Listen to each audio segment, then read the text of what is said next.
G'day, I'm Paul. So Mazda's SUV range at the moment is pretty confusing. You have SUVs that have become very expensive and those that are still kind of not that expensive. And this is one of those. It's called the CX-8. And this actually provides pretty good value for money if you're after a 7-seater but don't want to spend mega dollars. This one here is the G25 GT SP. So that means petrol 4-cylinder. And it also means that it's roughly mid to higher spec in the range. This is priced at just under $60,000. But if that's too expensive, the entire range kicks off closer to the $50,000 mark. This competes with things like the Skoda Kodiaq, the Volkswagen Tiguan Allspace, all of those smaller 7-seaters that have occasional 7-seat usage as opposed to adults for that third row. Now today we're going to do a detailed review of this car, so if you do want to skip ahead to other parts of this review, you can use the time codes on the screen, or if you are on YouTube, you can scroll down and use the chapters below. And if you haven't done so already, subscribe to our channel and press the bell icon as well so you can find out every single time we drive a very red car. So you've got 8 colours to pick from. Half of them are free, the other half will cost you $795. They're the premium ones. I actually really like the look of this car still. I think it is a very smart looking vehicle, especially in this red. This red has stood the test of time, I reckon. Down the front here, you've got a big old grille there, which seems to be the way Mazda does things. A lot of piano black there around the grille. In fact, this is like a, I don't actually know what colour that is, but it is reflective and it looks quite nice. Big Mazda logo there, bit of piano black down this bottom section, and then an open section for cooling as well. Over here you've got a set of full LED headlights with LED daytime running lights. I love that sort of ring design they have around there at the moment. Whip around to the side here, this is where you're going to find your 19-inch alloy wheels. It's sort of straightforward design, a piano black finish, but it really blends in nicely with the bodywork. So you have that piano black around the wheel arches there and the sol red finish as well. 200mm ground clearance, but this is just front wheel drive here in the petrol trim, so you're not going to be really doing any off-road driving with it. Up the top here, piano black on your wing mirror with an indicator built into there as well. Got body coloured door handles and then black that continues all the way down the bottom there. Roof rails, sunroof, and then come around to the back with me. Around the back you'll find full LED tail lights, Sky Active G, which signifies this is the gasoline engine, and then CX-8 off to the side here. Brake light just up here and a shark fin aerial up the top. So let me know what you reckon about the design. Do you think this has aged well? Let me know down there. So we are inside the CX-8. This is what the key looks like. So you've got the Mazda logo, then you have the buttons on the side. You've got lock, unlock, boot. It's a proximity sensing key, so you can leave that in your pocket. You've got a push button start just here. In terms of the presentation, this is a bit dreary. It's quite dark in here, but I actually quite like the way this looks. It does feel high-end and premium. And then when you compare it to some of the other competitors in this price bracket at this price point, this actually feels like you're getting a whole lot more value for money. A lot of piano black down here, unfortunately, but outside of that, you're getting soft touch surfaces, and all of these touch points are really nice and soft as well. How soft are they? Well, we've got our durometer. We've tested the main surfaces inside this car. If you do want to see how this one compares to others that we've tested before, have a look at the link in the description below. Now, build quality, what is that like? So that all feels pretty nice and solid. Door slam test. Sounds good. Let's talk infotainment. So you have a 10.25-inch display. This has been supersized now. You also have a digital display ahead of the driver too. This is really high resolution. Unfortunately, it's not a touch screen. You do have satellite navigation built into there, AM, FM, DAB digital radio with a 10-speaker Bose branded sound system. It's a good sound system. You do have smartphone mirroring in the form of Apple CarPlay and Android Auto. Apple CarPlay is wireless, so it's quite clever. You just push this down there to access that, and then you scroll through all these different menus. So it's a pretty sort of decent setup, nice and quick too. Pretty sort of impressive setup there. And this is what Android Auto looks like. So again, wireless, full screen integration there. And then I'll show you what it looks like with the menu as well. So yeah, really nice setup here. I quite like what they've done with this. It's just nicely integrated and everything just works exactly as it should. Let's talk safety. So you have autonomous emergency braking, which is the tech that stops the car if you don't. You've got an auto dimming rear vision mirror. You have radar cruise control with a lane centering function, which we'll test a little bit later on. You have a blind spot monitor built into the wing mirror just over there, recross traffic alert, front and rear parking sensors, and a reverse view camera. This is what it looks like. Pop that into reverse. Yeah, quality's not too bad, so I can clearly see what it says on the suitcase there, so not bad. And then you have the sonar here for front and rear. Now, horn sound, this is what it sounds like. Moving on to practicality, and we'll start off with our connectivity. So in the center console here, you've got two USB-C ports. You've also got a 12-volt outlet hidden under there. In terms of storing your phone, you've got a wireless phone charger down the front here. You can pop your phone kind of anywhere else you want. Coffee cup, let's see how that goes. Very nice. Even my little coffee cup fits in there without getting delitted. Same story with the water bottle, fits in fine. You've got teeth in there to hold it into place. Water bottle fits inside the door for the little one. Try the big one as well. Fits inside the door too, excellent.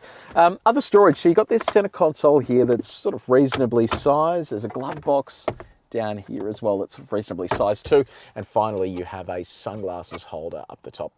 Now let's talk about comfort. So you have dual zone automatic climate control up the front here. You have heated seats. You've got electric seat adjustment for the driver and front passenger. So you can go forwards or backwards. Your backrest can go forwards and backwards. You can lift the front, you can lift the back. You also have lumbar adjustment there, along with seat memory for the driver's side. These seats are super comfy too, so you are all set for a long distance drive. Steering offers both tilt and reach adjustment, and on our reach test, all of these controls are easy to reach while you're driving. So second row, what's it like? It's actually a lot of room back here. So knee room's great. Toe room's excellent, headroom is really good as well. You have a third zone of climate control here with heated seats for the two outboard seats, air vents, mat pockets, you got privacy blinds, also center console here with two cup holders. It's got rubber teeth in there, plus this little lidded area that has two USB-A outlets as well. Bottles go inside the door too. In terms of seating for the little ones, 2 ISOFIX points on the outboard seats, but you've got 4 top tether points in total. 2 on the outboard seats and then 2 for the third row. These seats move forward because this is a 3-row SUV. It gives you a little bit more room for your third row. You can slide that forward and recline them a little bit as well. So really good spot to be seated. Now, our window test. So it's auto up and down. Oh, look at that, all the way down. Very impressive. Now, third row. The other cool thing is that this almost opens 90 degrees, which means getting baby seats and babies in and out of here is going to be much easier. But getting into the third row is pretty straightforward. You push this, wait for that to collapse. And then once it does, you can pull it out of the way. Now, this is a kid-only zone, but I'll show you what it looks like with an adult in there regardless. Okay, so I'm going to pull this back. It is very cramped back here. So yeah, look, toe room is non-existent, knee room is pretty non-existent, but do keep in mind you can pull the second row forward to give yourself a bit more room, but it will compromise knee room for your second row passengers. You've got cup holders off to the side, USB-A ports on either side. So from that point of view, it's pretty good, but no air vents back here, which is a little bit disappointing. What's your cargo space like? Well, let's crack it open. You've got a powered tailgate. Very slow powered tailgate. So here you have a little over 200 litres of space available, which isn't too bad. Beneath here you have a little storage area plus a space saver spare tyre. I'll show you what it looks like with the bags in here. So laptop bag there. I'm curious to see if this will actually fit. It does, but does it close? Let's find out. Tuck that in, otherwise I'll cut my laptop in half. Oh, fantastic, that is awesome. So you can actually fit a medium-sized suitcase plus a laptop in there, which is good to see. Alrighty, we'll take this out. You can then expand the space a little bit more by dropping this third row out of the way. Once that is out of the way, you have just under 800 litres of cargo space available with some hooks off to the side, 12-volt outlet under there. You can expand it even further though if you do drop the second row. That expands the space to just under 1,800 litres. Okay, so we have just hit the road in the CX-8.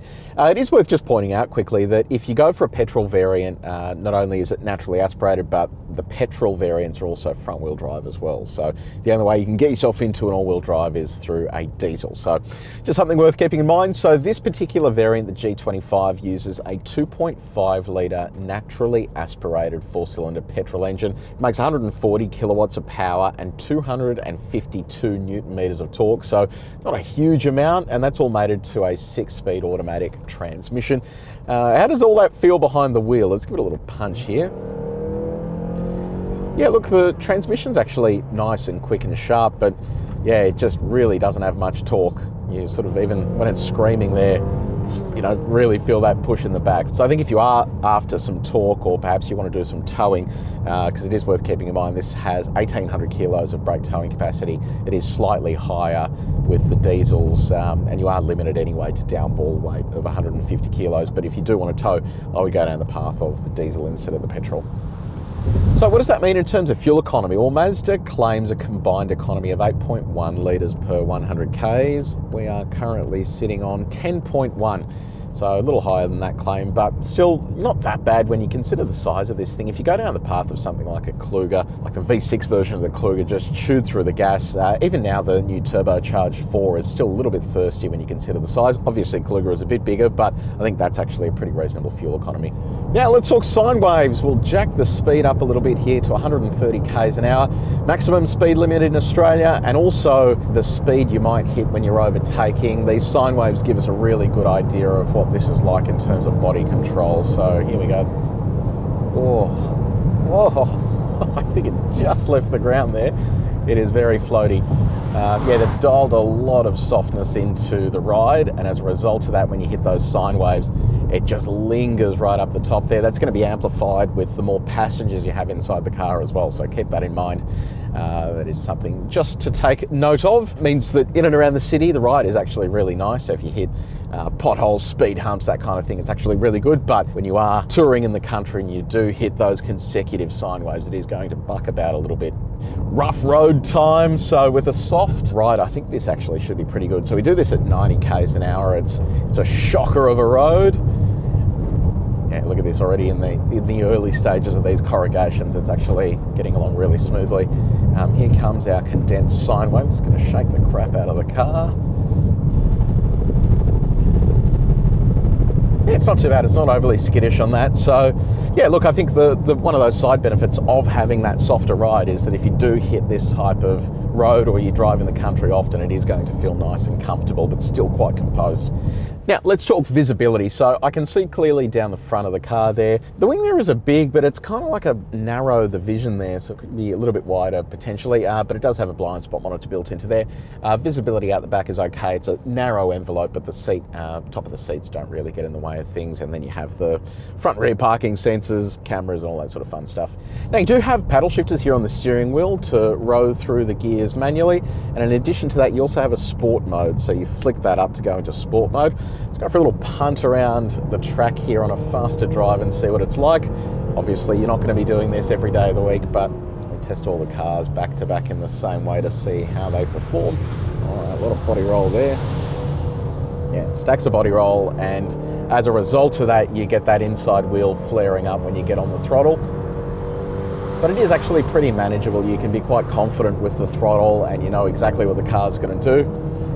And that body roll just makes it even more predictable when you are sort of moving around. It's actually surprisingly sort of nimble and agile despite its size. Brake pedal feel isn't great. It sort of feels a little bit wooden there. Let's see what it's like on this faster section up the back. Tip it in through here. It's actually pretty good. That sport mode's great. So it holds gears and it's more eager to drop down through the gears as well. So yeah, look, I mean, it's no sports car, but it is surprising how much fun you can have with it within its limits. Now let's talk about road noise. It is actually pretty quiet in here. I'm quite impressed with that. It's very windy today as well, and there's not a huge amount of wind noise. So I think they've done a good job in terms of insulating the tyre noise, because that used to be an issue with a lot of Mazdas. Okay, time to test the semi-autonomous systems here. So we use the 3 outer lanes at the proving ground, and the whole concept is as we get to the outer banking, it actually needs to apply more torque to the steering to keep it within the lane, and it kind of simulates what you can expect out in real world conditions. So set that cruise control to 70 Ks an hour, and then wait for our steering to engage. That indicates that the car is sort of taking care of it all. Okay, that is active. You can see the green steering there. So we'll see how it goes here in the first lane. It's doing a decent job. It's sort of staying fairly center in the lane. We'll jump over to the next lane. Okay, wait for that steering to go green. There it is. It's pretty much riding the line there. I'd be pretty concerned if I was next to other, yeah, we're riding line and it's just gone over the line. I'd be concerned if we were close to other traffic as well. I think that's probably a little close for comfort. We will try the outer lane anyway, just to see what that's like. All right, wait for that steering to go green. There it is. Lightly let go of that wheel. No, that's just totally failed. So yeah, look, it's a pass in lane 1 and like a kind of pass in lane 2, but definitely a fail in lane 3. So I think that system probably needs just a little bit of work. Performance testing time. Before we get into that, I just wanted to remind you about Help Me CarExpert. We take our inspiration from our friends at CarWow. If you do want to get connected to a dealer, we have a network of vetted dealers that will help you get the best deal on a car, and cars like this are in stock today, which is great. Just Google Help Me CarExpert. It'll take you to a landing page on our site and give you all the details on our company and how we do it and all that sort of fun stuff. So now you can tell it is quite drizzly here, so this probably isn't going to be all that fun, but we'll see how we go. I'm going to pop this into sport mode. I'll turn traction control off just so we can get a bit of slip off the line, and I guess we'll see what happens. We'll go all the way through to 120 k's an hour as well. So here we go. A little bit of wheel slip off the line, but not too bad. Alrighty, so 60, 70, 80, 100, and there's 120. Took a little while to get there. Actually took quite a long time to get there because I'm on the on the access road. Okay, so let's have a little look here. 9.93 seconds to 100 and 80 to 120, 6.66. So pretty slow, and that is just with one person in the car. So you can imagine if you loaded this up, it'd take quite some time to overtake and do that kind of thing. So yeah, not amazing. Let's go back for a break from 100 k's an hour. Okay, we'll dial up 100 k's an hour, hopefully. Okay. And there's our marker. Forgot to put that away. Took a little while to stop there, and look, to be honest, it is pretty damp out there, so this is going to be very much a wet result. Yeah, 3.62 seconds and 50.57 meters. That is a really, really long stopping distance. Yeah, that's quite surprising. Even some of the bigger SUVs in the wet really don't take that long to stop. So I might give that one more crack just to make sure there wasn't anything funny going on there, but let's just see what happens when we do it one more time. Okay, let's have another crack at this. There's 100. Okay, I can see my tyre marks there. That was definitely better. So let's have a little look at that. Could have just been an anomaly there. It's 3.3 seconds, 47.3 meters. So definitely better, but still not amazing. So I will sort of put that down to the fact that it is a little bit damp out there at the moment. So it's just something worth keeping in mind. If you do want to see how this car compares to others that we've tested before, we're building up that database. There is a link in the description below. And also, if you want to see the app that we're using for this testing, I'll leave a pinned comment down below as well. Okay, it's your favorite performance test. How fast will it go in reverse? Here we go. Turn off traction control as well, just to see if it helps. All right, 36 kilometers an hour.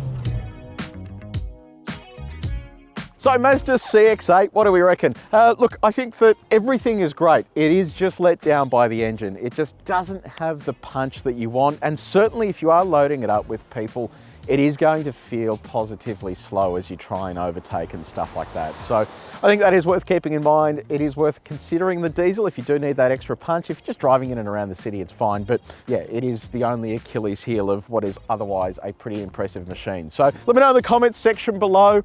What do you reckon about the CX-8? Have you bought one? What has it been like? I'm keen for your feedback. If you did enjoy this video, please make sure you like it and you share it with your mates. And if you haven't done so already, subscribe to our channel and press the bell icon. But until next time, take it easy.